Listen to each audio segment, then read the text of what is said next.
Hey, welcome back, everybody. Of course, you know me. My name is Dr. Keith McNally. This is the Question Guy podcast. And once again, we are still in season 4, and I am really excited. It is Suicide Awareness Month. And so at the time of this recording, I'm here with Michelle Ann Collins, and she's going to talk to us about something rather personal and pertinent to what's going on. Michelle, welcome to my show, and thank you for having this conversation with me. Where do you want to get started? Yeah, Keith, thank you for having me. I would like to start just with the beginning of the part of my life that I'm in right now, which, if you are a suicide loss survivor, there's always a before and after. When I work with people in my grief groups or clients, fellow loss survivors, and if anyone who's listening has had a major trauma or loss in their life, then you know that that day causes your life to pivot completely. And for I was no exception to that. Um, After my husband Glenn died, it was April of 2016. I got very sick, both physically and mentally. I developed PTSD from the trauma, and I was doing everything that I could not to feel. So I made myself sick by overindulging in drugs and alcohol and was not healing. I was getting sicker and sicker. And then I finally had a friend threaten to put me in rehab, which was quite a wake up moment because I didn't think I was the kind of person who needed something like that. I was just in such deep pain and I couldn't face it. So I ended up at finding a phenomenal trauma therapist who helped me with all of the steps to healing, including getting sober, for which I am eternally grateful. 5 years sober now, and it is such a valuable part of my healing. And through the recovery period, I'm a writer. And so I wrote lots and lots of stories, some of which are published in my books that came out in January of 2023, which is currently this year, depending on when you're listening. About one is surviving spouse or partner suicide loss. And then the second one is supporting a survivor of spouse or partner suicide loss. And the books are written from the heart, from the I have developed these tools on my journey, and some of them I had before, but couldn't reach the tools. Even, I was already a yoga therapist, I was a wellness coach, I was a yoga teacher, and I couldn't access any of my tools, which is why I got in so much trouble with the chemicals. So Can you talk slowly, about that a bit? Because you are sure, a healthy, you were typically a healthy person and you coach yeah, people on what it meant to be healthy. I yes. recognize that the situation was traumatic, but you just said I couldn't access the things that you knew. What do you think was Right. the barrier to that? Besides your Well, behavior, it's what what you assumed as behavior? Yeah, no, that's a great question. And I think that a lot of grievers and trauma survivors also don't understand why do I make these decisions? When you've gone a year or 2 or 3 years out and you can look back, um, because there's such a thing as grief brain and certainly post traumatic, which I mentioned before. And what those things do to you physiologically is they shut down the reasoning part of your brain, our most recently evolved part of our brain. And you go into sort of your less evolved part of your brain that's more fight and flight, freeze and submit. And so you're not making these really high thinking choices. Some of my people in my grief groups will say, I can't make a decision. I need to plan the memorial service, or I have this list of things I need to get through, like closing the bank accounts, getting the death certificates, all the Mhm. when you have a loss of a spouse, the paperwork is just overwhelming. And at the same time, you can't access the reasoning part of your brain because you're in emotional overwhelm. Your brain literally And shuts down. It changes. It does actually yes, it change. Yeah, does. there's science behind that. Yeah. Yeah. And so Yeah. because of that, you had to figure out a way to survive. Yes. And what did Yeah. survival look And like? What did survival look like? well, for me, primarily, my trauma therapist really brought me through the acute phase, Okay. uh, got me literally, I mean, back into my body. And if you haven't studied mind body, that expression may sound really weird, but for a yogi, I get that. Um, I was having dissociative episodes, which sometimes comes with PTSD, where I would be doing something that and exposed to a trigger of some sort, so, exposed to something that activated my PTSD. I don't like the use of the word trigger, so I try to avoid it, but it's common vernacular, so I do use it sometimes. So I would be activated, the PTSD would be activated, and I would actually not, my consciousness would not be where my body was. I would be in a flashback to either around the end of Glenn's life or right after he died. And that was terrifying because I would lose time. I would go from one place to another and not know how I got there. And when I came back from these episodes, I would be completely terrified and not be able to control my emotions. I would be usually sobbing, shaking. It's so scary to not be where your body is. So my trauma therapist was able to teach me somatic therapy, which was kind of uh, originated by Peter Levine, or he was one of the ones who brought it into the therapeutic community in a systematic way. And that helped me have the tools to have a space where when I was activated, when my PTSD was activated, I would immediately, after practicing a lot, uh, I would be able to recognize the activation and keep myself embodied, and it allowed me to continue to live my life. Well, please let me ask you for the sake of my audience, people who are watching and listening, how long did that happen? Because if they're experiencing that same thing, you just said there's a way out, but There it's going is. to take some time. How long did that, I guess, that space of time for you until you learn to practice and get good at it? How long did it last? Yeah. Keith, to be honest, I'm still practicing it. Okay. I've not had a full dissociative episode for almost 5 years. Okay. Actually, I would say 5 years ago was the first time that I stopped myself, really consciously stopped myself. And since then, I haven't dissociated.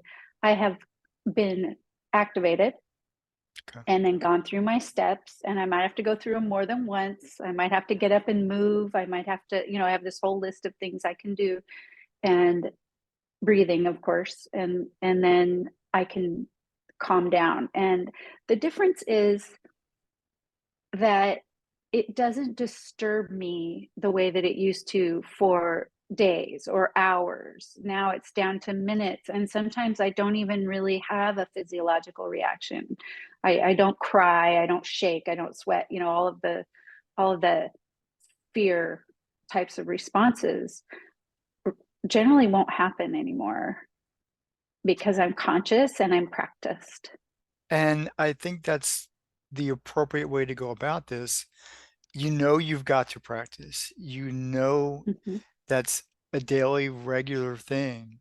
And so for somebody who has had the experience that you have and still has the emotional responses that you had, they need to know that there is both help and hope, but they've got to put in the energy. How much energy does it take you to be healthy again?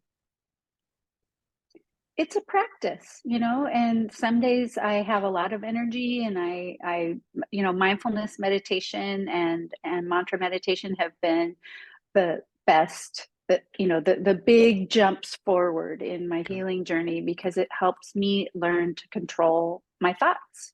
Good. And it's the thoughts, the out of control thoughts, that cause our suffering. So the more I practice, the more energy I have for the practice, the better I feel. It kind of builds on itself. And then when I have a setback, like and it's not necessarily a activation of the PTSD from Glenn's death, but any type of trauma or challenge can cause the same type of physiological reaction in someone that has PTSD. And so when I am challenged or activated now, I just, as long as I'm still practicing, I might have to practice for a long time. It might take days to really feel on top of things again. But yeah. Can we step into the books that you wrote? Now, you wrote these books as Sure. a uh, probably a cognitive and emotional response to your life. What was the first book that came out of this situation? Well, the first book that came out of this situation is The Surviving Spouse or Partner Suicide Loss. And the subtitle is A Mindful Guide for Your Journey Through Grief. And it actually wasn't a choice, to be honest. A year after Glenn died, I like the look on your face. How could it not be a choice to write a book? Let me tell you. Um, a year after he died, I was in Maui and spreading his ashes, which, little prayer for Maui and its recovery. When I did that, I was on my way back to my condo, which happened to be in Lahaina, and that building is still standing, by the way, a little south of Lahaina. And I was already, I'm writing all the time. I had some other books in the works, nothing published. And I heard a voice. I had a calling from the universe, from God, from an angel, from spirit. I don't know what to call it, but I almost audibly heard, you have to write a book about your experiences to help others. And it was 5 years before I finished that manuscript, because it was 2 steps forward, 3 steps back. It took me really, really healing. Mm. And a year after his death, I was certainly not healed. I was on the journey for sure, but it took years more education. I took a grief educator course from David Kessler, who used to work with Elizabeth Kubler-Ross, and she and he together developed the well-known 5 stages of grieving. And I'd love to go into that if we have time. And then what David Kessler did was add a 6th stage after he lost his own son. His son died in his early 20s suddenly. And so David, the grief expert, who's touring the world teaching about grief and teaching corporations and everyone about how to grieve and what, educating people, which I Right. believe we need so much. His own son died, and so he added the sixth stage, which is called finding meaning. And in learning about that, realizing that you don't have to find meaning in their death. Most suicide loss survivors are very hard pressed to find meaning in the death of their loved one, but you can find meaning in the love you experienced with them when they were alive. And I believe love continues. And also their life. My husband had a very meaningful life. He impacted the world in a big way. And even if it was a little way, like little things, like my friends, Glenn always used to say, 2 is 1, 1 is none. And this was he was in the military, and this was his preparedness thing that he would teach everyone. So I can't tell you how many of my friends say that and understand that now. When you go somewhere, you bring 2 chargers, because inevitably one's going to get lost or break. And I get feedback all the time. Hey, I'm so glad, I brought 2 sets of batteries and I went through both of them, and it was, so it's impact like that that gives Glenn's life continual meaning. And writing the book also helped with me finding meaning in his life and his death and my continued life. So the book took 5 years to write, through all the healing, Essentially, through all the transformation. When a reader picks up that book, what are they going to experience? they will experience my stories, but nothing graphic. I don't get into a lot of the details because my idea is someone reading this book is probably already traumatized, and I do not want to re traumatize anyone. So they're going to find the tools that I used wrapped up in a neat little analogy of a hiking trip that you're hiking up this mountain.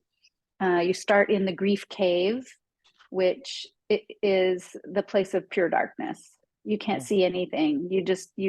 Your life just starts. Maybe it's the day after, a week after, months after, but at some point you realize that you're in this cave and you want to get out.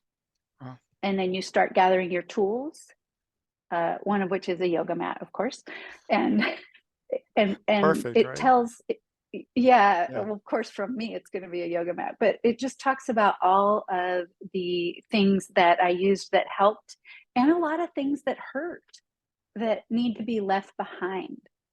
you talk You know, about the those things guilt, too. absolutely, guilt, shame, people who don't understand. uh, I had a lot of friends through my grieving time that actually added to what I call the backpack that you're carrying up the mountain, that put rocks in it instead of helping me lift it. And it's only because of lack of education. It's not that they're bad people, Right. but a lot of people can't sit with a griever. You just can't sit in grief with someone, and that's what grievers need, which is why the second book. Well, talk to us about the second book. Is that to help Okay. other people who don't understand? Exactly. It's Okay. called Supporting a Survivor of Spouse or Partner Suicide Loss. So to specifically, although I have a grief counselor friend who's been giving it out to anyone who's lost someone to suicide. And, it has a much broader topic cover, but the name of it I named to match the first book. Uh, but it was another calling, which really irritated me, I have to say, Keith, because the day 5 years, right, I'm wrestling with this book, and it's not like a big book, it's a little book, and it's very But it's your simply heart book. written. It It's you. was Yeah. hard to write. Yeah. So the day I turned in the draft to my publisher for, post manuscript production is a lot. There's editing and design and all this stuff that goes into it. And that night I went to bed having a little celebration, right? Finally, it's off my list. I finished my book. And I get another call from the universe. And this one was, you have to write a companion book. And Um, I have to admit, I was pissed. I'm like, are you kidding me? I couldn't have had a day off. well, I'm just about saying whatever channel you're tuned into, you might want to turn the channel.